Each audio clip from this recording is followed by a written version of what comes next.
அனைவருக்கும் வணக்கம். அன்னை மரியா தாழ்ச்சியை ஆடையாக அணிந்து கொண்டவள். அன்பு நெஞ்சங்களே, அன்னை மரியா தாழ்ச்சியின் மணிமகுடம். அவர் எவ்வாறு தம் வாழ்வில் தாழ்ச்சி, எளிமை, பொறுமை, மன்னித்தல், நேசித்தல், குற்றங்களை ஏற்றல் என்னும் அடையாளங்களை கொண்டு வாழ்ந்தாள் என்பதை பற்றி அறிவோம். தாழ்ச்சி என்னும் பொருளில் புதைந்துள்ள அடையாளங்களை சற்று அறிந்து பார்ப்போம். பொறுமை. நாம் எந்த அளவு தாழ்ச்சி உள்ளவர்களாக இருக்கின்றோமோ அதே அளவு பொறுமை உள்ளவர்களாக திகழ்கின்றோம். காரணம் சகிப்புத்தன்மை இங்கு மேலோங்கி நிற்கும். கோபம் அறவே குறையும். கோபத்தினால் எதையும் சாதிக்க முடியாது. பொறுமையினால் எதையும் முடியும். எளிமை. நாம் பேச்சிலும் சொல்லிலும் செயலிலும் வாழ்க்கை முறையிலும் எளிமையை கடைபிடித்தால் தாழ்ச்சி மேலோங்கி நிற்கும். எளிமையானது அதிகார போக்கினை அறவே அகற்றுகின்றது. அன்பு செய்தல்.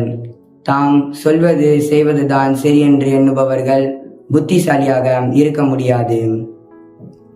அடுத்தவர்களை அன்பு செய்து நல்ல எண்ணங்களை ஏற்று செயலாகம் செய்வதே தாழ்ச்சியின் அடையாளமாகும். மன்னித்தல். உறவுகளில் பிளவுகள் ஏற்படுவது இயல்பு. அந்த உறவுகள் புதுப்பிக்கப்பட்டு மீண்டும் உறவில் வளர வேண்டும். இவ்வாறு நல்ல எண்ணங்களை கொண்டவர்கள் இருப்பினும் அவர்கள் தாழ்ச்சியில் வளர வேண்டியவர்கள் என உணர்த்தி விடுவீர். குற்றங்களை ஏற்றல். நாம் சில நேரங்களில் தவறுகளை நியாயப்படுத்தியிருக்கின்றோம். பிறர் குற்றங்களை சுட்டி காட்டியிருக்கின்றோம். ஆனால் நாம் சந்திக்கும் ஒவ்வொரு நபரும் நமக்கு ஒரு ஆசிரியராக அமைய முடியும்.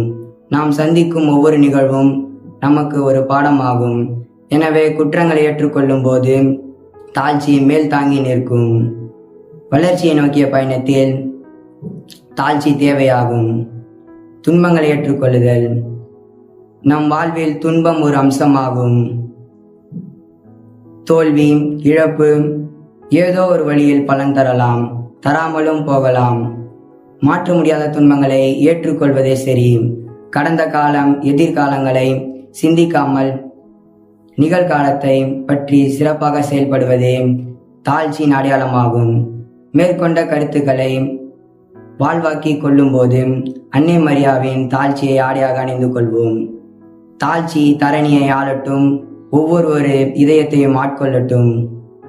தாழ்ச்சி அடையாளங்களை ஆடையாக அணிந்து கொள்வோம். அன்னை மரியாவின் சீடர்களாக வலம் வருவோம். அனைவருக்கும் நன்றி.